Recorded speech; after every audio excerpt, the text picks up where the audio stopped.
ओम ज्ञानतिमिरान्धस्य ज्ञानाञ्जनशलाकया चक्षुरुन्मीलितं येन तस्मै श्रीगुरवे नमः। श्रीचैतन्यमनोभीष्टं स्थापितं येन भूतले स्वयं रूप कदा मह्यं ददाति स्वपदान्तिकं। वन्देऽहं श्रीगुरौ श्रीयुतपदकमलं श्रीगुरून् वैष्णवांश्च श्रीरूपं साग्रजातं सहगणरघुनाथान्वितं तं सजीवं साद्वैतं सावधूतं परिजनसहितं कृष्णचैतन्यदेवं श्रीराधा कृष्णपादान् सहगणललिता श्रीविशाखान्वितांश्च।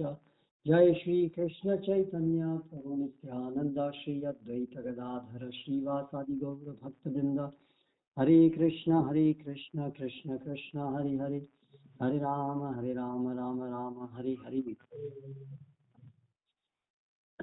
तो आगे अपनी चर्चा बढ़ाते हुए, कल का हमारा विषय ये था कि टेक्नोलॉजी के द्वारा प्रकृति, अन्य जीवों और अन्य मनुष्यों के ऊपर कंट्रोल करने की प्रवृत्ति जागृत होती है और उसके माध्यम से फिर एक्सप्लॉइटेशन भी। इसके लिए हमने देखा कि विशेष रूप से क्योंकि टेक्नोलॉजी के द्वारा संभव होता है कि एक्सप्लॉइटर और एक्सप्लॉइटेड डिस्टेंस जो है दोनों का वो बढ़ा सकना संभव होता है। इसलिए इनडायरेक्टली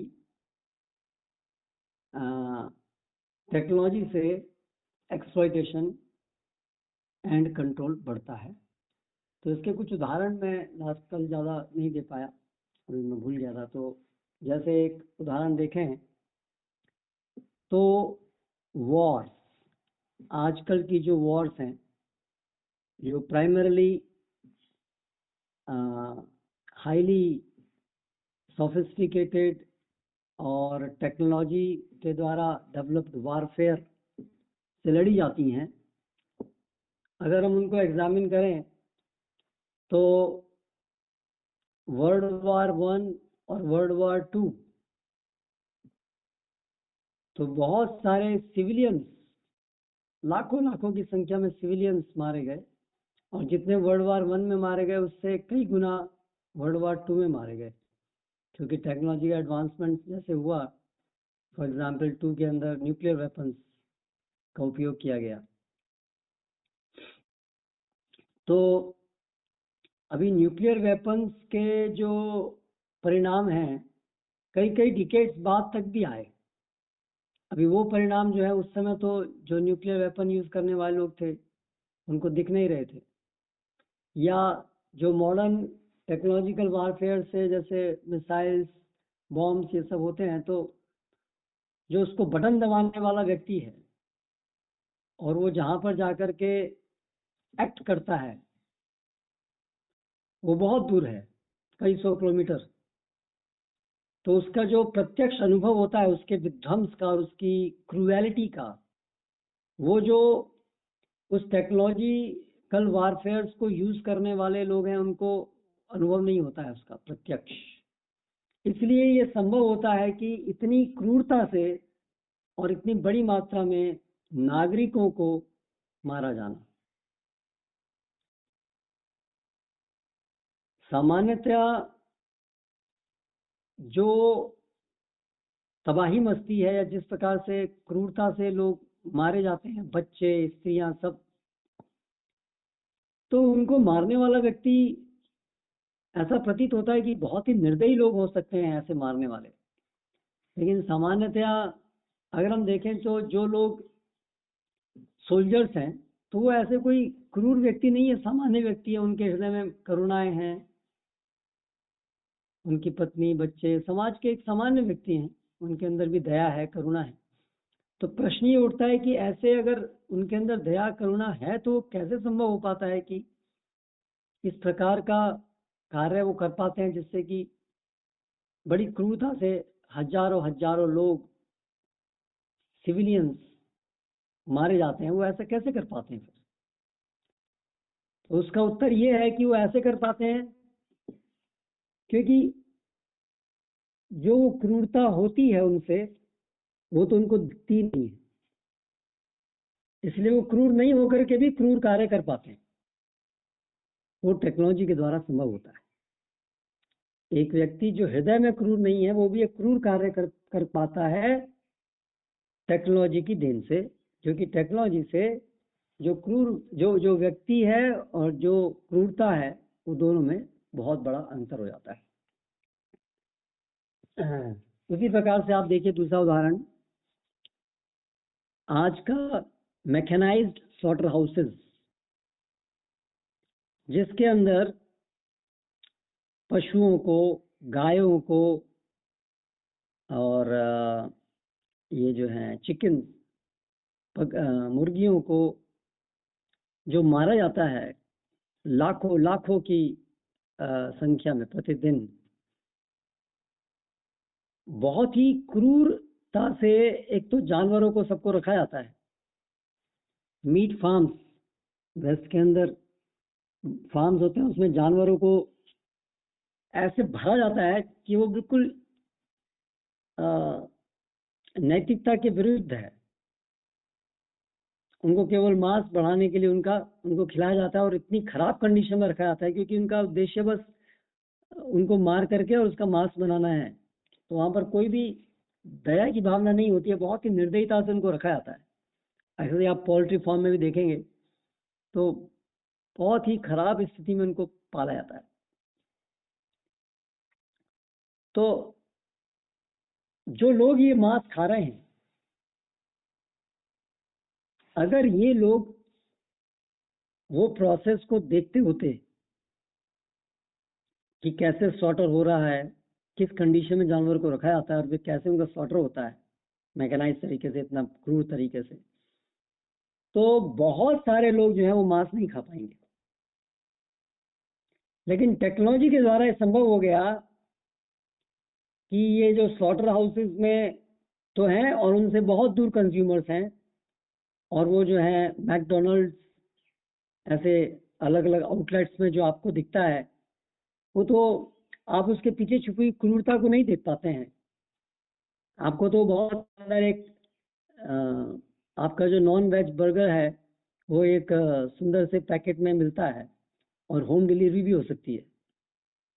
जबकि पहले, टेक्नोलॉजी से पहले, तो कसाई की दुकान है, वहां पर कटते हुए आप देखते हैं, तो उसका एक रेस्ट्रिक्शन रहता है मन के अंदर। बहुत से लोग उसकी वजह से ही प्रेरित नहीं होते हैं कि मांस खाएं।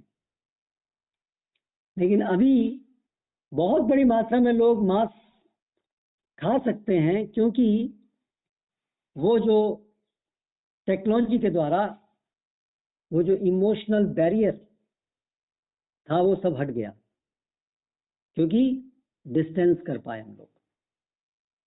तो ऐसे हमने देखा कि ये एक तरीका है, कारण है जिससे कि टेक्नोलॉजी से एक्सप्लॉयटेशन, कंट्रोल पॉसिबल हो पाता है।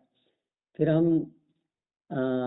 नेक्स्ट देखें कि फैक्ट्रीज, कैसे फैक्ट्रीज और मशीन्स, उसका एक प्राइमरी उद्देश्य ही है वर्कर्स को कंट्रोल करना और प्राइमरीली उनकी पूरी प्रोडक्टिविटी को एक्सप्लॉइट करना, जिससे कि प्रॉफिट्स बढ़ाए जा सकें। इसके लिए हमने देखा कि टेक्नोलॉजी और मशीन्स, टेक्नोलॉजीज के द्वारा जो डेवलप्ड मशीन्स हैं, उनके द्वारा ये संभव हो पाता है कि जो स्किल्ड वर्कर्स की स्किल थी वो उनसे चोरी कर ली जाए या उनसे छीन ली जाए और उनको एक सामान्य अनस्किल्ड लेबर में कन्वर्ट कर दिया जाए, जिससे कि वो आसानी से रिप्लेसेबल हो जाते हैं और वो मशीन के साथ ही मिलकर के एक मशीन के एक पुर्जे की तरह उनको कंसिडर कर दिया जाता है, क्योंकि वो मशीन ऑपरेटर बन जाते हैं।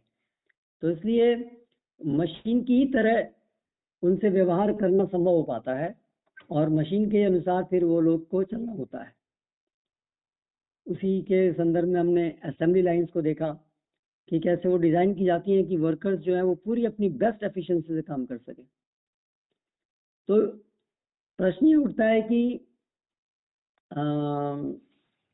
लोग जो हैं वो क्यों इस प्रकार से शोषित होने के लिए तैयार होते हैं। ये सब जो लोग हैं वो तो पहले अपने अपने गांव में स्वतंत्रता से स्वायत्तता से अपना कार्य कर रहे थे, तो क्यों ऐसा हुआ कि वो लोग तैयार हुए एक्सप्लॉइट होने के लिए? तो उसके लिए हमने देखा कि एक महत्वपूर्ण कारण है कि लोभ। जो टेक्नोलॉजी को डेवलप करने वाले हैं वो लोग लोभ देते हैं कि आप ज़्यादा पैसा कमाइए, ज़्यादा टेक्निकल डिवाइसेस को आप एंजॉय कर सकते हैं अगर आप शहर में रहेंगे। तो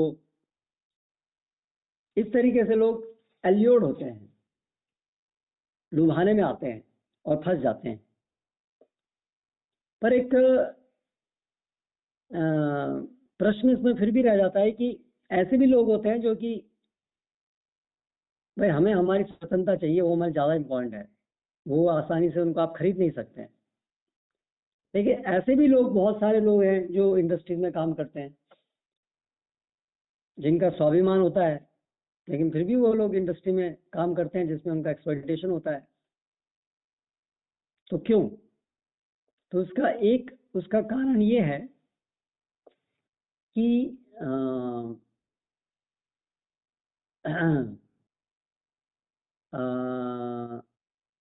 individuals may not be aware of the control. I am reading and I will explain. Individuals may not be aware of the control because it has been disguised and legitimized by linking it to the perceived need for greater technological productivity and efficiency. Industrialization has appeared to necessitate and has hence legitimated man's exploitation of both fellow men and the natural environment. यानी कि एक इस प्रकार का माहौल create किया गया है, ये जो इंडस्ट्रियलाइजेशन है ये एक नेसेसिटी है, ये एक ऑप्शन है ऐसा नहीं, ये एक नेसेसिटी है। क्योंकि ये जो इंडस्ट्रियलाइजेशन है और जो उसके साथ लगा हुआ कंट्रोल है, उसको लिंक किया गया है कि भाई ये टेक्नोलॉजिकल प्रोडक्टिविटी और एफिशिएंसी को बढ़ाने के लिए ये किया जा रहा है, यानी अच्छे कार्य के लिए किया जा रहा है। प्रोडक्शन तो बढ़ाने के लिए किया है, एफिशिएंसी को बढ़ाने के लिए किया जा रहा है। इसलिए लोग यहाँ जो भी फिर उसमें जो भी है ठीक है, कंट्रोल हो रहा है, कंट्रोल उसमें होता है, एक्सप्लॉइटेशन होता है, तो ठीक है क्या करें, वो तो एक अच्छे कार्य के लिए ऐसा करना पड़ रहा है, प्रोडक्टिविटी को बढ़ाने के लिए करना पड़ रहा है, एफिशिएंसी को बढ़ाने के लिए करना पड़ रहा है ना। और ओवरऑल जो इंडस्ट्रियलाइजेशन है वो तो भाई जनसंख्या बढ़ रही है, ज़्यादा लोगों को चाहिए, तो इसलिए तो प्रोडक्शन बढ़ाना पड़ेगा ना। ऐसे करके एक गलत आधार पे उसको जस्टिफाई किया जाता है कि आज समय की पुकार है, इवोल्यूशन होता है, हो रहा है, हम सब बंदर थे, आदि मानव थे, और अभी फिर हम आधुनिक मानव बन गए, और ये इवोल्यूशन हो रहा है, तो प्रकृति का नियम है। तो इस प्रकार से जो टेक्नोलॉजिकल एडवांसमेंट है, जो मॉडर्न सोसाइटी है, मॉडर्नाइजेशन है, वो भी एक नेचुरल प्रोसेस है, वो भी एक नेचुरल प्रोसेस होने की वजह से वो इनएविटेबल है, वो अवश्यंभावी है, वो स्वाभाविक है। इसलिए उसमें ऐसा विकल्प ही नहीं है कि हम सोचें कि ये सही है कि गलत है, ये स्वाभाविक है। इसलिए वो जैसे जैसे एवोल्यूशन होगा, वैसे वैसे इंडस्ट्रियलाइजेशन होगा, वैसे वैसे टेक्नोलॉजिकल एडवांसमेंट होगा। ये तो एक स्वाभाविक प्रोसेस है, इसको आप रोक नहीं सकते हैं, और रोकना भी नहीं चाहिए, और रोक भी सकते भी नहीं, क्योंकि ये स्वाभाविक है। ये तो स्वाभाविक है कि जैसे जैसे हम आगे बढ़ेंगे, ये तो उन्नति है, ये प्रगति है, और प्रगति करना, उन्नति करना, ये हमारे जीन्स में है, ये प्राकृतिक नियम है कि struggle for survival and survival of the fittest, ये चीज़ें के आधार पे ये नेचर के नियम है, इसलिए ये तो होगा ही। इसलिए फिर इसमें टेक्नोलॉजिकल एडवांसमेंट के साथ साथ में जो भी इसके दुष्प्रभाव हो रहे हैं वो भी साथ साथ होंगे ही, आप उसमें क्या कर सकते हैं। तो ये बहुत इंपॉर्टेंट चीज़ है जो हमें समझनी है कि जो सोसाइटी के सामने गलत नैरेटिव प्रस्तुत किया जा रहा है कि जो टेक्नोलॉजिकल सोसाइटी है, टेक्नोलॉजिकल एडवांसमेंट है, this is a natural outcome of a natural evolution phenomena, which is not true. This is within our hand, this option, whether we want to do it or not. तो ये जो है automatic नहीं है technology का advancement, ये designed है और ये ऑप्शनल है. ऐसी भी सोसाइटीज हैं, अमेरिका में आमिश सोसाइटी है जिन्होंने ये मॉडर्नाइजेशन को स्वीकार नहीं किया. So it is not that it is imperative that we have to accept this modernization. It is ideas of a few. ऐसे कुछ लोगों का आइडिया जिन्होंने अन्य पर थोप दिया है और उसको इस प्रकार से वर्णित किया है कि ये तो स्वाभाविक है, ये तो नेचुरल है. So this is how this industrialization, लोग देखते भी हैं कि इसके दुष्प्रभाव हो रहे हैं, लेकिन फिर भी वो उसके विरुद्ध में नहीं खड़े होते हैं. क्यों? क्योंकि उनको ऐसा दिमाग में बैठा दिया गया है कि ये प्रगति का सूचक है और प्रगति अवश्यंभावी है. समय तो आगे बढ़ता है तो वैसे वैसे प्रगति होती है, नए विचार आते हैं, उन्नति के विचार हैं तो सब, और पिछड़ापन है अगर हम इसको आगे डेवलप नहीं करने की सोचेंगे. तो ऐसे गलत गलत नैरेटिव्स हमारे दिमाग में डाल करके जो ये इसके दुष्प्रभाव हैं उसको अनुभव करते हुए भी हम लोग उसको करने के लिए तैयार हो जाते हैं, है ना. नाउ एक अगला बड़ा उदाहरण हम देखेंगे कि television, mass media, social media के द्वारा कैसे एक बहुत बड़े स्तर पे कंट्रोल और एक्सप्लॉइटेशन पॉसिबल हुआ है. ये सब mass media, television, social media, ये सब जो है टेक्नोलॉजिकल एडवांसमेंट के प्रोडक्ट्स हैं और कैसे इनसे बड़े स्तर पे एक्सप्लॉइटेशन और कंट्रोल होता है वो देखेंगे. The very act of spending countless hours in front of the television or computer screen separates individuals from one another and from the natural environment, thereby eliminating points of comparison with the real world. The ever-increasing isolation from reality makes it extremely difficult to know what is actually true and what is not. ये पहला point है कि कितना समय हम लोग जो हैं टीवी या कंप्यूटर स्क्रीन या स्मार्टफोन के साथ बिताते हैं. बहुत बड़ा समय है. एस्टिमेटेड है कि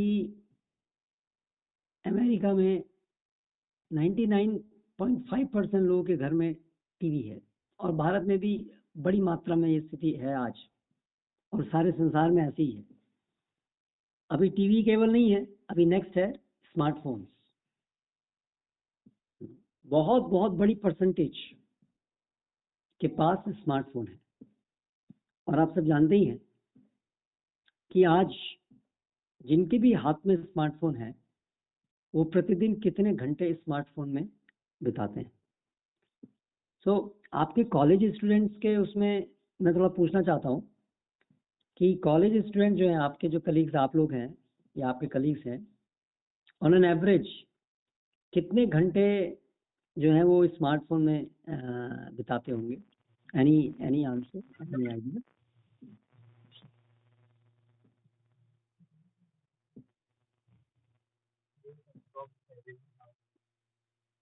थोड़ा आवाज नहीं आ रही. Approximately 7 hours per day. Yes, sir. Oh, approximately 7 hours per day. तो आप सोचिए कि रात के सोने के 7 घंटे हटा दीजिए और ये 7 घंटे इसके हो गए, 14 रह गए बाकी 10 घंटे. वो 10 घंटे में खाना और नहाना और ये सब कुछ चीजें भी आ गई और प्लस कुछ जॉब है लोगों के या स्टडीज हैं.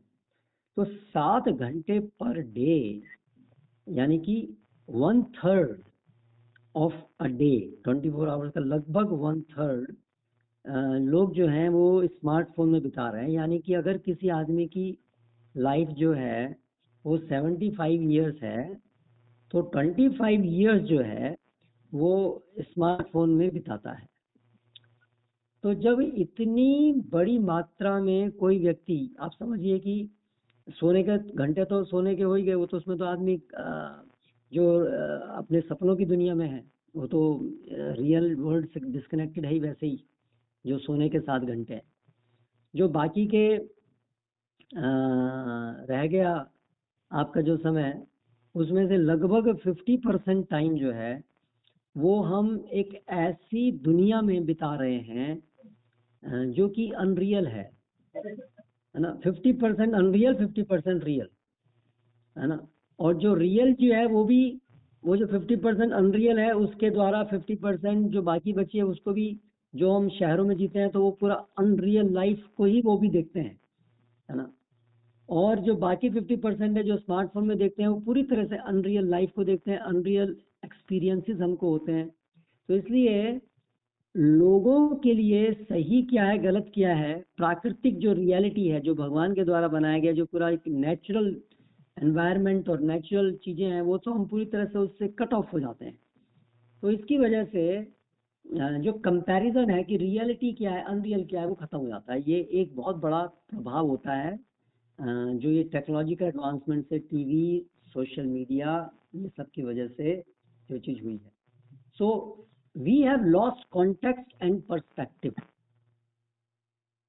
Whoever controls the possession of recreation effectively redefines reality for everyone else and creates the entire world of human experience, our field of knowledge. तो अब देखिए कि जो लोग कंट्रोल कर पाते हैं, कंट्रोल कर रहे हैं इन मीडिया को, वो सब लोगों के लिए रियलिटी को डिफाइन कर रहे हैं। ये सच्चाई है, वो सच्चाई को क्रिएट कर रहे हैं उन लोगों के लिए, लाखों लाखों लाखों लोगों के लिए, पूरे संसार के लिए कुछ चुनिंदा लोग सच्चाई को क्रिएट कर रहे हैं, रिक्रिएट कर रहे हैं। भगवान ने जो सच्चाई क्रिएट की है उस सच्चाई को छुपा करके वो कुछ लोग पूरे संसार के लिए सत्य क्या है उसको रीडिफाइन कर रहे हैं, उसको रिक्रिएट कर रहे हैं। ये कितनी बड़ी बात है। और हम सब लोग उनके शिकार बन जा रहे हैं। वो बहुत थोड़े से लोग जो हम सब के लिए डिफाइन कर रहे हैं, बना रहे हैं रियलिटी को, हम सब उनके शिकार बनते हैं।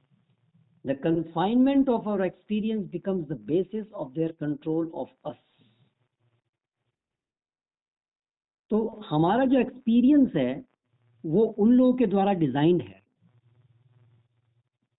क्योंकि हम इतने घंटे उनके द्वारा प्रोग्राम्ड चीजों को देखने में बिताते हैं, इसलिए उसके प्रोग्रामिंग के अंदर आता है कि हम कैसा एक्सपीरियंस करेंगे। उससे हमारे वैल्यू सिस्टम डेवलप होते हैं, हमारे पूरे एक्सपीरियंसेस भी वही बनाते हैं, है ना। हमें अच्छा क्या लगेगा, बुरा क्या लगेगा, सब चीजें। तो उसकी वजह से वो हमें कंट्रोल कर पाते हैं, क्योंकि उन्होंने हमें को आदी बना दिया। फॉर एग्जाम्पल वीडियो गेम्स के द्वारा जो एक्सपीरियंस वो हमें देते हैं, जैसे कोई व्यक्ति अगर मान लीजिए ड्रग देता है ना, तो ड्रग से जो एक्सपीरियंस हुआ वो उसने एक आर्टिफिशियल एक्सपीरियंस आपको दिया, और उस एक्सपीरियंस के द्वारा आप जो है कंट्रोल हो गए, क्योंकि आप उसके आदी हो गए, और फिर आदी हो गए तो आप उसके द्वारा कंट्रोल हो गए। तो उसी प्रकार से जो मीडिया है उसके द्वारा जो आपको एक्सपीरियंस मिलता है ना, जैसे पोर्नोग्राफी फॉर एग्जांपल, अभी ये एक पूरी तरह से अननेचुरल एक्सपीरियंस वो आपको दे रहे हैं, और उस अननेचुरल एक्सपीरियंस के द्वारा आप अभी उनके हाथ में आ गए हैं, ठीक है। अब आप उसके द्वारा उस एक्सपीरियंस के आप आदी बन गए, और उसके द्वारा जो भी उसके साथ लगी हुई प्रोग्रामिंग है, एडवर्टीजमेंट्स हैं कि आप ये खरीदो, आप ये खरीदो, आप ये खरीदो, जीवन का उद्देश्य ये है, वो सब के आप सबके वो सब चीजों को आप ग्रहण करेंगे, जिसके द्वारा वो प्रॉफिट कमाएंगे और आप उनके एक नौकर बन करके आप पैसा कमाते जाएंगे और पैसा उनके लिए खर्च करते जाएंगे। तो इस तरीके से पूरी तरह से आप नौकर बन गए, आप स्लेव बन गए। तो उन्होंने आपको वो पोर्नोग्राफी दिखा दिया, आप उसके एडिक्ट हो गए, और आप उसके न केवल उसके एडिक्ट हुए बल्कि उसके साथ साथ जो भी वो आपको प्रोग्राम करना चाहते हैं, जो मैसेज आपकी ब्रेन में डालना चाहते हैं, आपकी कॉन्शियसनेस में डालना चाहते हैं, वो सब को भी आपने स्वीकार करने के लिए आप विवश हो गए, है ना। इस तरीके से ये गुलामी, ये कंट्रोल आप उसमें आ गए। The role of the media in all this is to confirm the validity of the arbitrary world in which we live. The role of television is to project that world via images into our heads, all of us at the same time. तो एक बहुत कम लोग जो media को control करते हैं, वो लाखों लोगों को एक ही टाइम पर एक जैसा एक्सपीरियंस, एक जैसी वर्चुअल रियलिटी देते हैं, और इस तरह से पॉसिबल हो पाता है कि बहुत कम लोग पूरे संसार को कंट्रोल कर पाए। इस कम्युनिकेशन टेक्नोलॉजी के द्वारा ये पॉसिबल हुआ है। तो पहले जगत गुरु जैसे शंकराचार्य या मध्वाचार्य, तो बहुत उनकी ऐसी बड़ी वर्च्यू थी जिसके द्वारा वो ऐसे बड़े स्तर पर लोगों के जीवन को प्रभावित कर पाए, और इस प्रकार का वर्चुअस होने पर ही वो जगत गुरु बन पाए। लेकिन आज टेक्नोलॉजी के द्वारा आपको बहुत वर्चुअस होने की जरूरत नहीं है, स्पिरिचुअली पावरफुल होने की जरूरत नहीं है, आप और आपको हिरण्यकशिपु या रावण की तरह से बहुत शक्तिशाली होने की जरूरत भी नहीं है। आपके पास अगर वो टेक्नोलॉजिकल नॉलेज है तो एक सामान्य एक व्यक्ति जो है वो भी टेक्नोलॉजिकल पावर के द्वारा वो जगत गुरु बन सकता है। इन दैट सेंस वो पूरे संसार को कंट्रोल कर सकता है, जो आज हो रहा है। तो आज जो राक्षस रावण है ना, उनका रूप आज इस रूप में आ गया है। वो बहुत थोड़े लोग जो इस टेक्नोलॉजी को कंट्रोल करते हैं, टेक्नोलॉजी के को क्रिएट करने वाले हैं, they are able to control the whole world. तो ये बहुत ही एक खतरनाक चीज है जो हो रही है, कि हम लोग उनके द्वारा इस प्रकार कंट्रोल्ड हैं, जिन लोगों का उद्देश्य केवल और केवल कंट्रोल करना और कंट्रोल करके पैसा कमाना और एक्सप्लॉइट करना है। उनका उद्देश्य तनिक भी परोपकार नहीं है। दे आर कलियुगी रावण, कलियुगी हिरण्यकशिपु है। और हम लोग उनके इस उसको नहीं समझने के कारण we are becoming slave to such people. So जब हम लोग टीवी स्क्रीन या स्मार्टफोन स्क्रीन के सामने बैठते हैं तो क्या होता है कि वो हिप्नोसिस जैसा होता है। इवन मेडिकल स्टडी में देखा गया है कि वो जो वेव्स उस समय हमारी ब्रेन में क्रिएट होती हैं, alpha waves, these are similar to when this hypnosis is being done. तो उससे क्या होता है कि जो भी मैसेज हमें दिखाया जाता है हम उसको अनक्वेश्चनेबली एक्सेप्ट करने लगते हैं, है ना। तो इट्स ए हिप्नोसिस। और इतनी फास्ट स्क्रीन बदले आते हैं, मैसेजेस की स्पीड इस प्रकार से होती है कि जो देखने वाले हैं व्यूअर्स, उनके पास उसको सोचने की ना टाइम है ना शक्ति है कि ये जो भी मैसेज दिया जा रहा है क्या वो सही है या गलत है। उनकी विवेक बुद्धि को ब्लंट कर दिया जाता है, इंटेलिजेंस को ब्लंट कर दिया जाता है ना।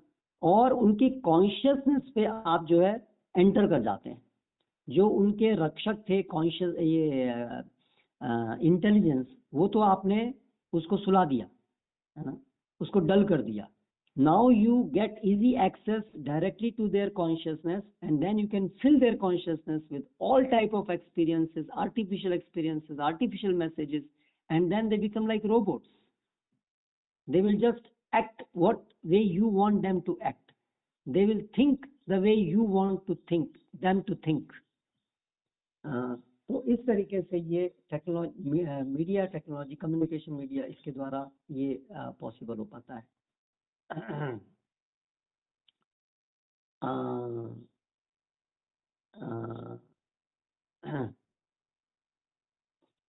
अभी बहुत सारी जो कॉरपोरेशंस हैं वो इस मीडिया को यूज करके अपने प्रोडक्ट्स को सेल कर पाती हैं, क्योंकि मास, ये जो टेक्नोलॉजिकल प्रोडक्शन, मास इंडस्ट्रियल प्रोडक्शन के लिए जरूरी है कि मास में कंज्यूमर्स हो।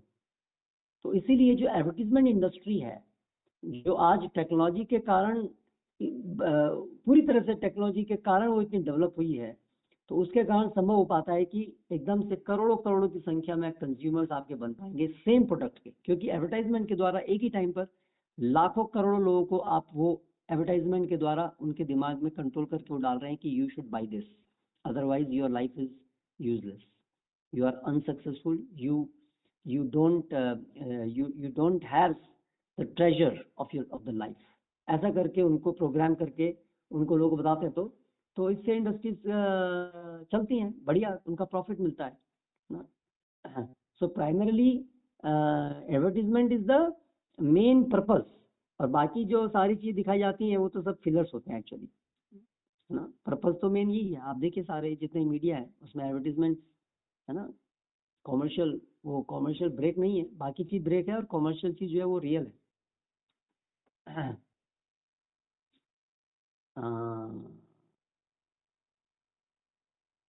It is also so many large corporations are able to use their vast wealth to control advertising and influence program content, which most frequently results in redefining happiness and the meaning of life in terms of material consumption। तो ये हो गया है, they are able to redefine happiness and meaning of life in terms of material consumption। यानी जितना material consumption करोगे उतना ही आप सुखी रहोगे, और यही जीवन का उद्देश्य है। ये पूरा एक आसुरी संदेश जो है, प्रोग्रामिंग जो है, वो टेक्नोलॉजिकल मीडिया के द्वारा संभव हुआ है। It is also interesting to recognize that the current system of industrial mass production in effect necessitates a system of mass consumption, requiring millions of people to buy identical products। ये मैंने point पहले ही बताया। तो advertising industry पे जितना America में education के ऊपर गवर्नमेंट खर्च करती है 90 बिलियन, उससे दुगना लगभग यूनाइटेड स्टेट्स के अंदर कॉर्पोरेशंस स्पेंड करती हैं एडवर्टाइजमेंट में। आप समझ सकते हैं पावर, क्यों कंपनीज इतना स्पेंड करती हैं, because that is a tool by which they control the mass and by which they make everyone into the consumers of their products, and then thoughtlessly people keep on consuming things which are harmful for them, not only useless but harmful for them। This is the power of media, this is the power of technology।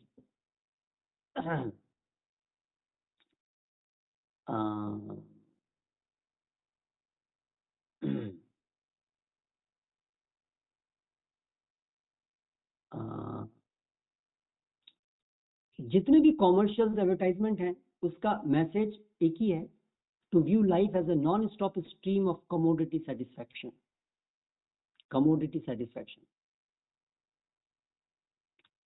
Gadgets चाहिए और gadgets से हम सुखी होते हैं, gadgets के बिना जीवन अधूरा है, ये एक्सपीरियंस क्रिएट किया जाता है। We have the most powerful and pervasive communication system in the history, dominated by a tiny handful of corporate people describing how life should be lived। Is this good? Is it okay for billions of people to be receiving non-stop doses of powerful images and information controlled by such few sources, essentially telling them to be unhappy about their own cultures and values, how they live and who they are, to get onto the commodity treadmill, to put their trust in corporations and embrace a global homogenization of Western values? Will this bring a sustainable, equitable society? ये सोचने की बात है कि हमको इस तरह से बताया जा रहा है कि आपकी कल्चर, आपकी वैल्यू सिस्टम बकवास है, एंड वेस्टर्न वैल्यू सिस्टम अच्छा है, which means you become consumers. So it's a consumeristic society. They are propagating consumerism क्योंकि उससे industrialized world को profit बढ़ता है. So the whole purpose, some people want to make enormous mind-boggling profits. They are maniac. They don't know how much money they have. Still they want to earn more and more and more. They are mad people. And they enjoy controlling others. जो भगवद गीता में भगवान बोलते हैं ईश्वरो हम अहम भोगी सिद्धो हम बलवान Swiggy, they are that. And by technological enterprise they are controlling us and we are spoiling our lives. Another important thing is this media is used to reinforce dominant ideologies and disseminate political propaganda. Democracies require propaganda in order to function smoothly. तो ये एक और important element है कि technology के द्वारा ideologies को dominant जो आइडियोलॉजीज हैं उसको प्रचार करना संभव हो पाता है. तो आज जिसके हाथ में मीडिया है वो अपनी आइडियोलॉजी को पूरे संसार में फैला सकता है. तो मीडिया किनके हाथ में है? असुरों के हाथ में. तो इसलिए कौन सी आइडियोलॉजी फैलेगी? आसुरिक आइडियोलॉजी फैलेगी. तो ये उसका दुष्प्रभाव है. क्योंकि डेमोक्रेसी के अंदर क्या है, डायरेक्ट जो है वो कंट्रोल बाय फोर्स वो तो होता नहीं है. तो फोर्स फिर कैसे होता है? टेक्नोलॉजी के द्वारा होता है, by media. You influence how people think, you control them by controlling there thought process. Control अभी भी है.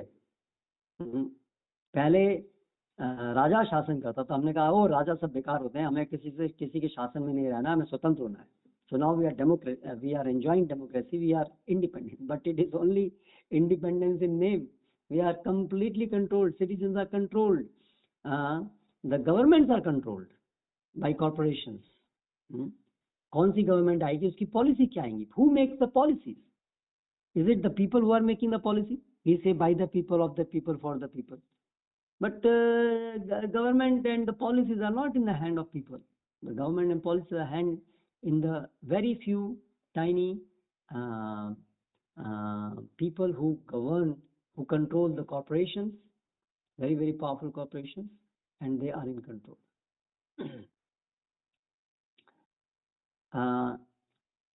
ये जो टीवी और इलेक्ट्रॉनिक मास मीडिया है, इसके द्वारा लोग आपस में मिलते नहीं हैं, बातचीत नहीं करते हैं, या बातचीत भी करते हैं तो वो ऑलरेडी जो प्रोग्राम है वही बातचीत करते हैं. तो इसलिए जो एक्टिविज्म है, कोई सोशल एक्टिविज्म, कुछ अपने भाई कुछ गलत हो रहा है तो उसके विरुद्ध में कुछ खड़े होना, वो सब संभव नहीं है. क्योंकि सब लोग तो पपेट बन गए, है ना किसी का बुद्धि है ना किसी का समय कुछ सोचने का कि जो भी हो रहा है वो सही हो रहा है, गलत हो रहा है.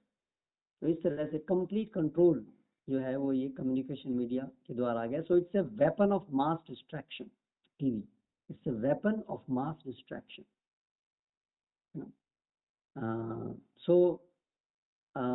These are some more ideas to understand how technology promotes control and exploitation by a very few people of rest of the people of the world. यहाँ पर मैं पॉज करता हूँ. If there is any question regarding this, it can be asked.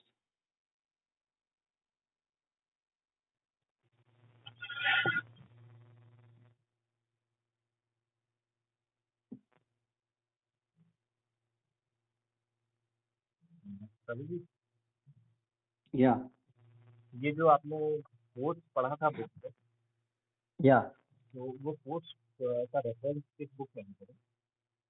क्या reference? मतलब कौन से book से वो पोस्ट है? हाँ, we are reading from Technofix. Technofix. हाँ, this is a very nice book, Technofix, which talks about in detail with very good analysis of how technology, this whole concept of advancement and technology is all a big myth, and how so many bad effects of technology. टेक्नोफिक्स ये book है, मेरे पास soft copy available है. इसकी किसी को चाहिए तो ले सकते हैं। जी प्रभु जी, अगर So what you can do, Dasharath प्रभु के पास में ये बुक है, मैंने उनको दी थी और भी कुछ लोगों को दी थी, तो आप उनसे ले सकते हैं वहीं पर ही। या तो मैं इसको आपको ईमेल भी कर सकता हूँ, मुझे एक ईमेल पर रिक्वेस्ट डाल देना, तो मैं उसका जो ये है उसको कॉपी करके आपको उसमें भेज सकता हूँ। प्रभु जी दशरथ प्रभु से ले लूँगा, हैं? दशरथ प्रभु से ले लूँगा। ओके। प्रभु जी एक जो एक कमेंट के जैसा है, क्या? एक कमेंट के जैसा है प्रभु, हाँ कि ये जो टेक्नोलॉजी आजकल जो कंट्रोलिंग वाली चीज़ थी, हाँ। उसमें यूट्यूब और ये सब चीज़ें जो है ये सुनती है हमें, ये क्या है? सुनती है हमें। सुनती हैं हमें, यस। हम लोग कुछ बोल रहे हैं हम्म या हम कुछ कर रहे हैं और हमने कुछ बोला, फोन ऑन है हमारे सामने, हम्म तो वो यूट्यूब हमें सुनता रहता है। हम्म और जो सामने वाला कैमरा होता है फोन में, वो भी टाइम टू टाइम उसका फोटो खींचता रहता है, अच्छा इमोशंस का, अच्छा। कि वो ये वीडियो को देख के इसके इमोशंस कैसे आ रहे हैं, और इससे पूरा एनालाइज करके फिर ऐसे ऐसे वीडियोस आपको प्रोजेक्ट होंगे यूट्यूब में। क्योंकि बहुत बार हमने इसको खुद पर्सनली देखा है कि शालिग्राम प्रभु का फोन है या मेरा फोन है, और हम उसके विषय में हमने कभी सर्च ही नहीं किया है उस मैटर के बारे में, लेकिन हमने जस्ट बात कर रहे थे हम लोग, और फोन सामने रखा हुआ है, और फोन उठाते हैं यूट्यूब में तो उसी तरह के वीडियोस पॉपअप हो रहे हैं जो हम बात कर रहे हैं।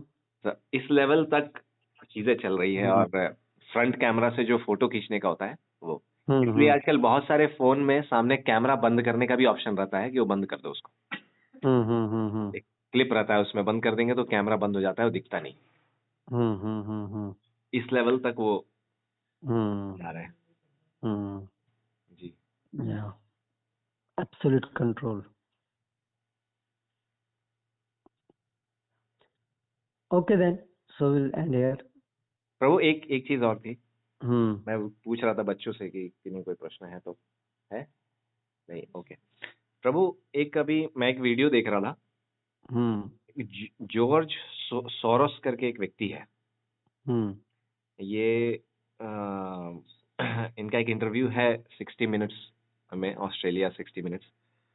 तो उसमें ये इतने पावरफुल ट्रेडिंग करने वाले और शेयर मार्केट में ये इनका काम रहता है, तो इन्होंने अकेले रशिया, जापान, थाईलैंड, इंडोनेशिया और मलेशिया, इन 5-6 कंट्री की इकोनॉमी गिरा दी थी। तो इनसे जब इंटरव्यू में पूछा गया कि आपने ये सोचा नहीं कि इतने सारे लोगों का क्या होगा, वो इस चीज पे डिपेंडेंट है, जीवन जी रहे हैं, तो उसने बोला कि हम जब पैसा कमाने घुसते हैं तो हम उसमें ये नहीं सोचते हैं कि सोशल कॉन्सिक्वेंसेस क्या होगा उसका, नहीं तो हम पैसा ही नहीं कमा पाएंगे। और दूसरी तरफ कि एज अ ह्यूमन मेरा हृदय ये भी है कि भाई ह्यूमैनिटी के लिए कुछ करना है। तो मैं अफ्रीका में जाकर के अलग अलग जगह पे दान, हैती और ऐसे बहुत सारे गरीब कंट्री है, वहां दान भी देता हूँ बहुत। तो इसको कैसे समझा जाए प्रभु जी की कैसे इसको समझ में नहीं आ रहा था ये चीज मुझे। हाँ, मतलब वही, इसको अगर उसी प्रकार से हम देख सकते हैं कि वो जो है वो दान करने की उसकी हृदय में तो वो है, ऐसा नहीं कि वो क्रूर है, लेकिन टेक्नोलॉजी के द्वारा वो डिस्टेंसिंग जो हो गया उससे उसका वो पर्सनली उसको परसीव नहीं करता है ना, तो इसलिए वो इतना उसका इम्पैक्ट नहीं होता है उसके ऊपर। जो सोशल कंसिक्वेंसेस हैं, अगर वो उसके आंखों के सामने हो रहे होते वो सारे के सारे सोशल कंसिक्वेंसेस, तो वो उस प्रकार से एक्सप्लॉइट नहीं कर पाता। वो जो कह रहा है कि भाई हम अगर सोचने निकलेंगे कि भाई सोसाइटी का क्या होगा तो हम कमा नहीं पाएंगे, ठीक है, लेकिन पहले के non traditional society non industrial society में वो संभव नहीं है कि आप वो सोशल कंसिक्वेंसेस को सोचे नहीं, क्योंकि आपकी आंखों के सामने ही हो रहे हैं वो। भाई आपको चोरी करनी है तो आपको डकैती मारनी तो आपको आदमी को मारो और उससे पैसा निकालो, ठीक है। तो अभी उसके लिए तो आपका हृदय पूरा क्रूर होना ही चाहिए फिर, ठीक है, लेकिन टेक्नोलॉजी के द्वारा संभव है कि आप किसी की जैसे वो साइबर क्राइम में क्या करते हैं, सीधा आपने किसी का पूरा कंगाल कर दिया, बैंक पूरा उसका निकाल लिया, ठीक है ना। अभी उस आदमी के ऊपर क्या बीत रही है वो तो आप देख ही नहीं रहे वहां पर।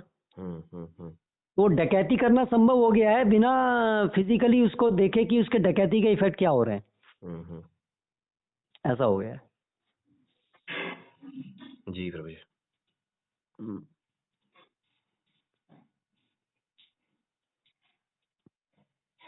ओके, हरे कृष्णा। हरे कृष्ण। श्री प्रभुपाद की जय।